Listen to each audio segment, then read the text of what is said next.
Okay, hi. Hi, everyone.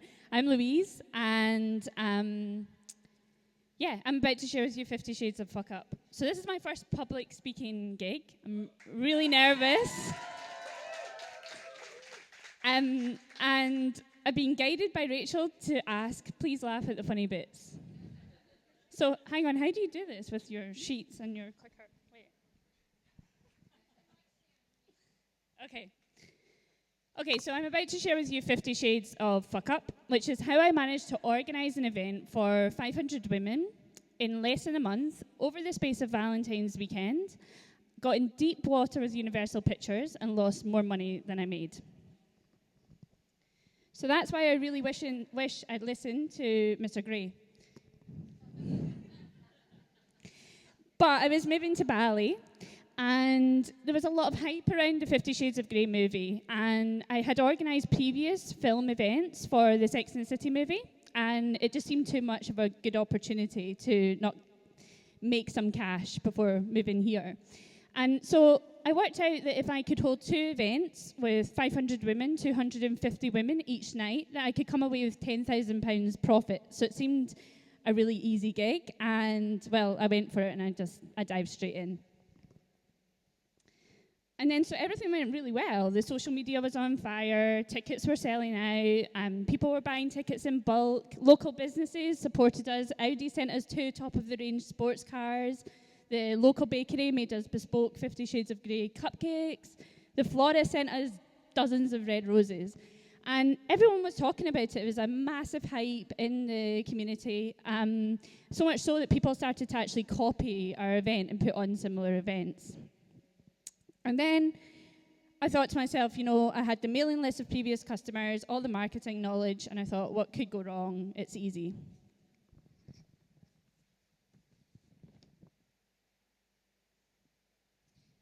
So then this is when the first fuck up of the event happened. So we had 100 tickets of 500 tickets left to sell, and I received a call from the cinema manager. And for anybody that doesn't know what a cinema is, it's a theatre. I don't know what you call it.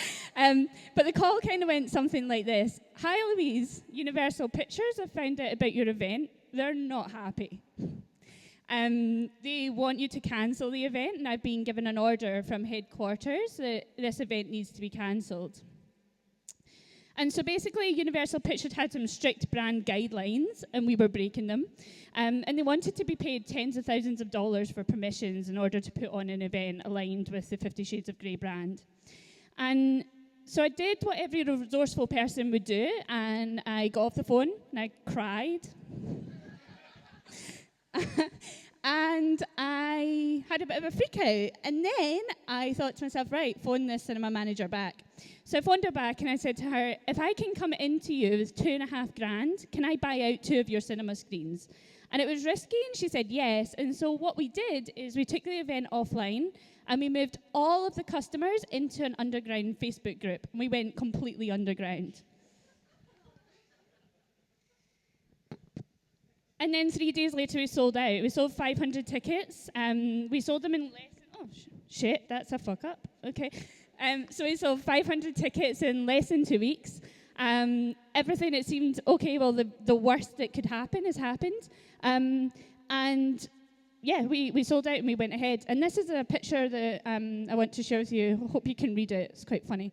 This was in the morning of the event. I was leaving from Glasgow to Dundee. I took a picture of the train, and a lot of people in the Facebook group found it quite funny that the sign at the start of the train said rear train.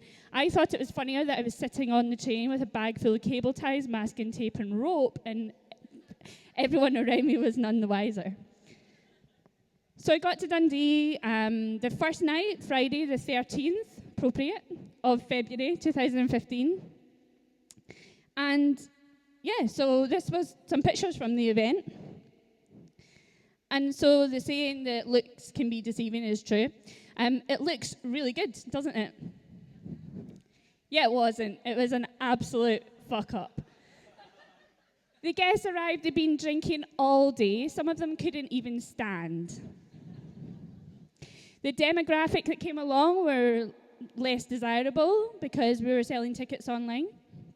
The sexy waiters that were sent to us from the agency were definitely not sexy. They got really drunk, and I overheard one of the sexy waiters say to one of the guests, "Oh, thank fuck someone hot. I've been chatting up minging fat birds all night just to get some drinks." People were greedy and they were helping themselves to far more wine than they should have had their allocated one glass, so I ended up with a massive bar tab. Then we got to the cinema, and one guest was sick over another guest in the cinema. Another one tried to steal a lady's handbag, and a chase and a fight broke out during the movie. And you would think that when we got back to the venue that it would be better, but it wasn't. So the band that we paid a fortune for, they turned up late. So everyone walked into a room, and with no atmosphere whatsoever, it was a completely dead room. Mr. Gray, this is him, by the way. This is a model lookalike that we hired. Paid a fortune for him as well, up there. He sat at the back of the room like a wallflower, shy and timid, and we got complaints he wasn't kinky enough. And then one of the sexy waiters, one of the remaining sexy waiters, he was too kinky and poked a guest in the ear with a vibrator, so she wasn't too happy. So my head hurts thinking back to the whole line of angry women all asking for their money back at the end of the night. So I cleaned up, I head back to my hotel room after a long 16-hour day, bottle of wine in hand, and I open up my laptop, and shit hit the fan majorly. Everyone from the night had turned to the private Facebook group, telling everyone how shit the event had been. And all of the customers that were due to come on the Saturday night were all receiving notifications. And before the Saturday night event even went ahead, people were already asking for the money back. So did I feel like just not turning up on Saturday, just fucking off and just cancelling the whole event? Yeah, absolutely. But I made sure that it was the best event, and I did everything that I possibly could to improve it. And unfortunately, they came with expectations that it was going to be shit, and so it was shit. So what do you do when your email inbox is overflowing? Your social media is on fire. Everyone's complaining. Nobody's happy. And, yeah, you can't get back to people fast enough, and their Facebook page is all kicking off. Well, you get the fuck out of Dundee. So I went back to Glasgow, and whilst I was in Glasgow, I thought, right, how do you handle this here? So I made a list of all of the complaints, and I phoned everyone personally, and I apologised to them. I offered them a complimentary cinema ticket, and unfortunately what happened was a lot of the people that were complaining, they were complaining on behalf of a group of 10 to 20 women. So it took 2 months to clean up this whole mess. 250 cinema tickets I had to buy out of my own pocket, and for the people that couldn't be reasoned with, I had to give them a full refund. And I lost thousands of pounds. And so the lessons that I learned from that, first of all, was it worth it? No, not at all. No, not at all. But looking back on it, yes, it was, because I think it's a great story and it's a great learning experience. And even just looking at the complaints the other day, looking through the complaints, women couldn't fit on the bus, someone didn't get enough popcorn. It's really funny.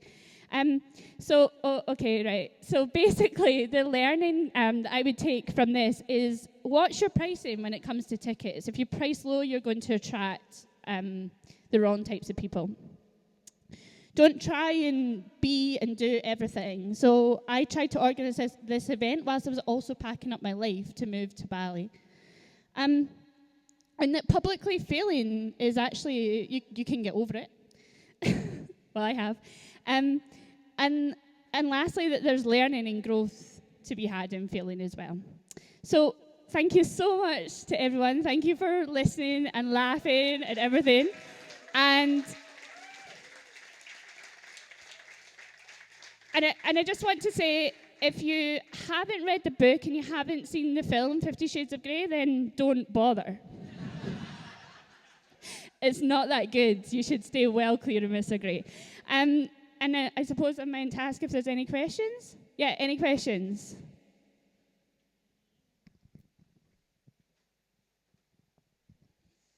Yeah. Do you pass the mic? No, but just make sure you ask and then repeat it back. Oh, okay, sorry. Yeah.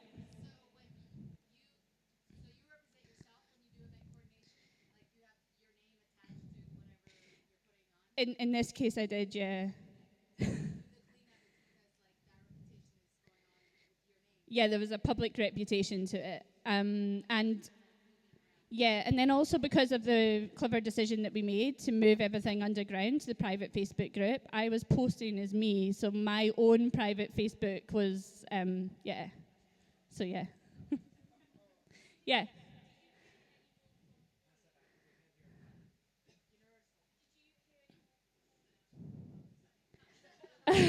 Did I hear any more from Warner Brothers? Oh, from Universal Pictures? No, we didn't hear anything at all. But what was really good about it was the event that tried to copy us and put on a night on the same night as ours. Theirs got completely cancelled, but they weren't resourceful enough to basically go ahead and Lose make more that money. decision. Yeah, yeah, that's true. That is true. That is true. Any more questions? No. So events have always been a little bit of a drug for me. Like I'm been addicted to running events for a long time, and I could be working on a really amazing project, and somebody would say, "Do you want to do this event?" I'd be like, "Yeah, totally, let's go for it." And but now I'm stay well clear of events. Okay, thank you guys. Thank you, Thank you Louise. so much.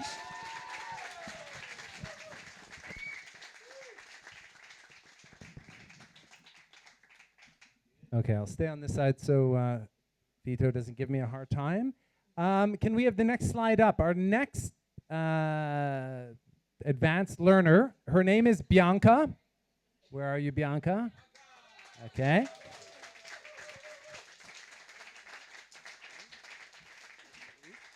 So Bianca is a recent graduate from Melbourne with an arts degree, leading her to an MBA of experience. So she co-founded the social enterprise shop during her university years, and that is where this story is going to center around.